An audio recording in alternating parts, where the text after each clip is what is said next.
The Bred Jordan 1 is my all-time favorite sneaker, but I think we can all agree the 1.5s aren't it. Back in '85, Nike did a few other versions besides the regular Jordan 1. They added a Jordan 2 sole, just like these. They even did a version with the dunk sole. Now that one sounds intriguing, but I believe they only ever did a version with the Chicago upper.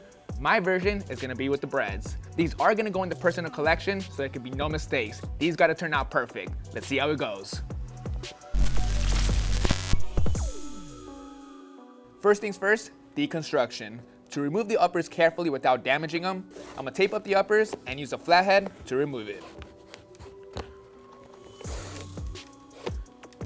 Insole and shoelace are out. These are going in the personal collection. I do plan on wearing them. This insole is trash, so it's gonna go in the trash. The shoelace is red. I'm not a fan of red laces on my Breds. I'm gonna use some black ones, so these are also going in the trash.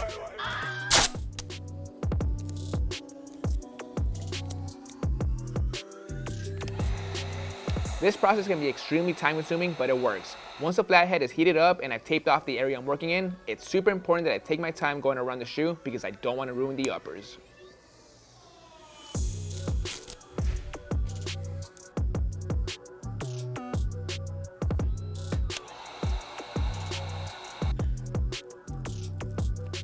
Alright, so far so good. We got all the edges fully separated. For this project, I'm gonna cut the bottom board fully out. Right now it's glued down really good to the midsole, it's getting in the way. So from the inside, I'm gonna chop off the stitching using a blade.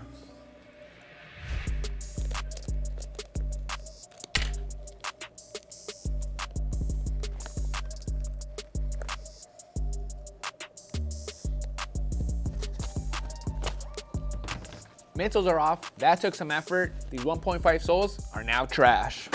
Now that I can get a deeper look into the inside, one of my biggest pet peeves is dog hair and regular human hair on the insides. So real quick, I'm gonna use this stiff bristle brush to clean all that stuff out. After that, I'm gonna go to the compressor to finish the job.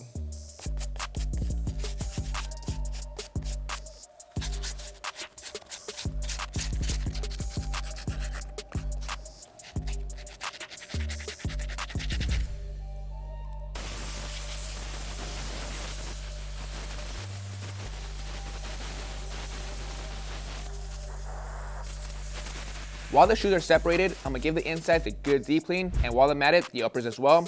For this, I'm just gonna be using our soft bristle brush and our 4-ounce bottle solution.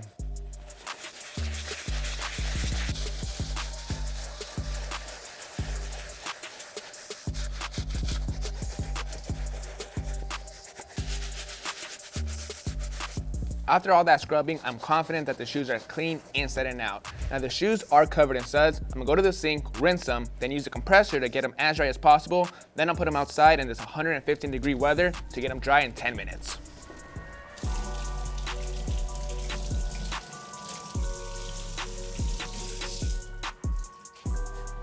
These Breds are officially baptized.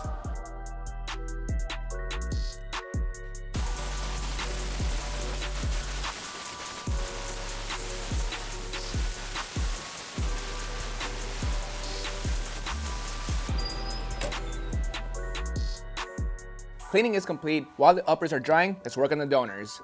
Last year I bought these from Nike Made by You. It was a good base shoe. I used some cool materials. I bought these shoes with the intent of using them for a base shoe. However, it's been over a year. I don't think I'm gonna use them, but they have the perfect size sole. The uppers on those are a size 9. These are a size 9, red sole. These are perfect what I need them for. As always, I'm gonna take some of the parts off for the boneyard. I'm gonna take the tongue, the insole, the lace, and the dubray. It'll come in handy for a future project. Let's start off by deconstructing the shoe.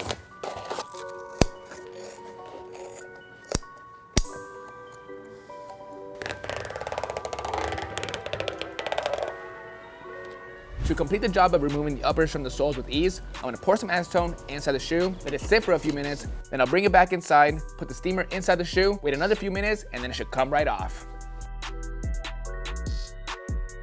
On to some prep work. Before I can apply some new glue, I gotta remove the old glue first. If I don't and I stick it onto the uppers as is, it simply won't bond. For this, I'm gonna be using a Dremel with a steel drill bit, and of course, a mask and glasses for protection.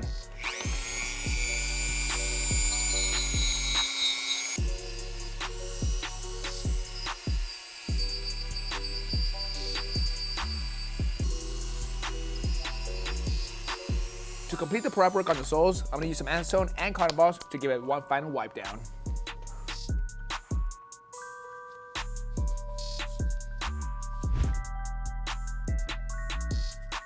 Prep is complete on the midsoles, let's get back to the uppers. Originally when I put the shoes outside to dry, I put them on top of these Jordan 1 lasts just so it can maintain its shape and not get warped. Now we do need to do some prep work on the uppers. We gotta remove all the old glue. These were originally sitting on a completely different sole. For it to sit naturally on these dunk soles, we gotta create a new line where I'm gonna skive. Basically what I'm gonna do is just place it on the shoe, get it lined up nicely. Once I like where it's at, I'll get a marker, create the new line all around, and that's where I'll skive.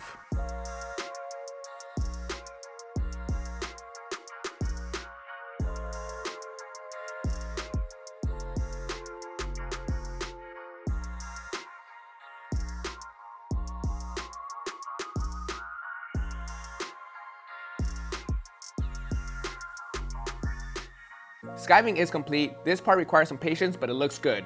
Next step, using the Dremel, I'm gonna go in and roughen up the material. This is gonna help with adhesion onto the sole. One other thing I have to do, I gotta raise the line on this area. It's still sitting a bit too low. I'm gonna do that by using the Dremel in that area very carefully. I don't wanna go too high because that'll ruin the leather on the uppers.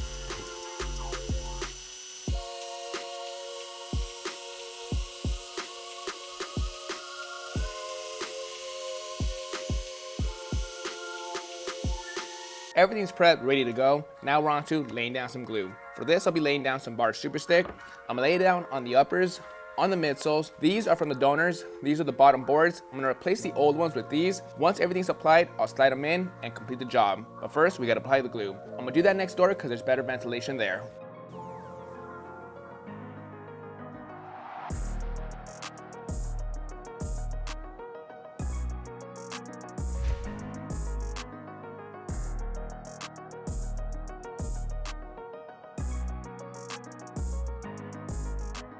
Glue's been applied, it's been sitting for a couple hours, it's time to stick everything together.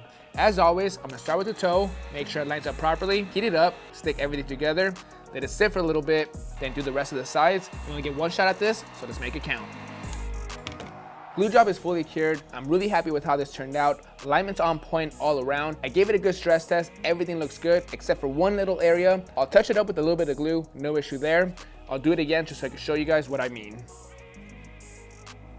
To wrap up this step, I'm going to be using the sewing gauze and some white thread to reapply the stitching all over the sole. Simple step, I'm going to grab 2 pieces of thread, one for the inside, one for the outside, then I'll tie them together and get the process going.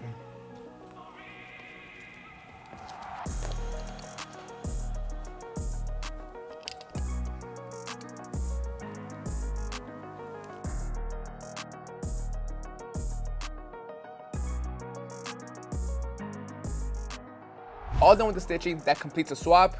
Next, we're gonna move on to the uppers. There is some creasing going on the toe box. The problem with this shoe is the leather from this era, 2015, isn't the greatest. I'm gonna try to use the iron method to remove the creasing. However, it's not gonna come out perfect, but let's see how it comes out. To start this process, I'm gonna stuff the toe boxes with 2 microfiber towels. Then, with the wet rag, I'm gonna place it over the toe box. Then with the iron, I'm gonna press down on it. I'm gonna go back and forth, take breaks in between till the creasing is all gone. I don't wanna overdo it because that can burn the leather or cause separation.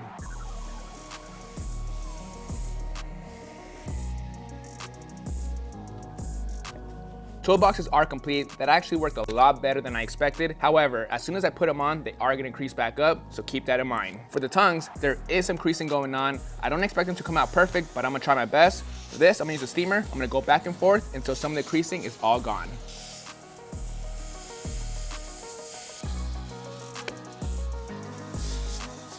The last step in this restoration is doing some paint touch-ups. I got the paint mixed up. This one was a hard one. I had to use all different shades of red and some pinks to get the right tone. It could have probably been simpler, but these are the colors that I used. I used red, fire red, chili red, magenta, autumn red, and scarlet red. I didn't use any duller on this one because the leather has a nice sheen to it. If I use duller, it would get it too flat. To touch it up, I'm gonna use a small detail brush.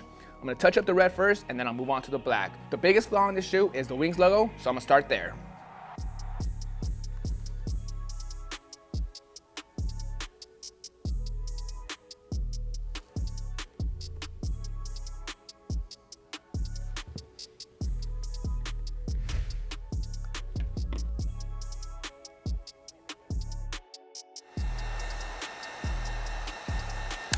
Paint job is complete. That's basically it for the restoration. I can't wait to wear these. Last step I'm gonna do is spray some mink oil on the shoes. I'm gonna spray it onto the horsehair brush and brush it on directly onto the shoes. I wanna keep the leather nice and healthy.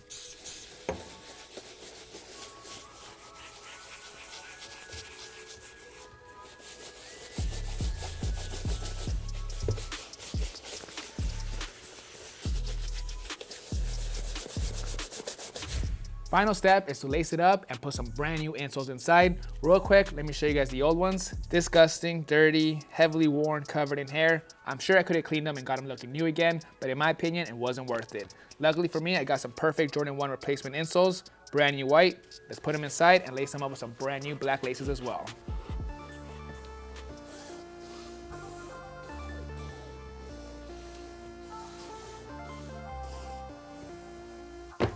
Shoes are all laced up. I'm excited to try them on, but real quick, let me show you guys the up and close details. One of my favorite things about this shoe is that Nike Wing logo. Something you don't see very often. We always get the Air Jordan Wings logo, but never the Nike. Now, the whole point about this project was swapping the soles.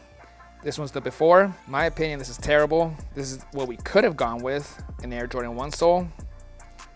But this right here is a lot funner. It's a whole different take on it. It goes with the Jordan 1 upper. What I really like about this project is Peter Moore designed the Jordan 1s and the Dunks, so there's a nice combination of both his creations. The uppers are pretty used, but with the combination of giving the shoe a good deep clean, removing the creasing from the toe box, and touching up the red and the black, it made the uppers look almost brand new. Drop a comment down below what you think about the Dunk soles and if Nike should release them. Let's go try these on. Man, these are so sick, you guys. They're comfortable, no separation at all. I found myself some new dailies. This is Vic Almighty. Catch you guys on Monday. See you guys.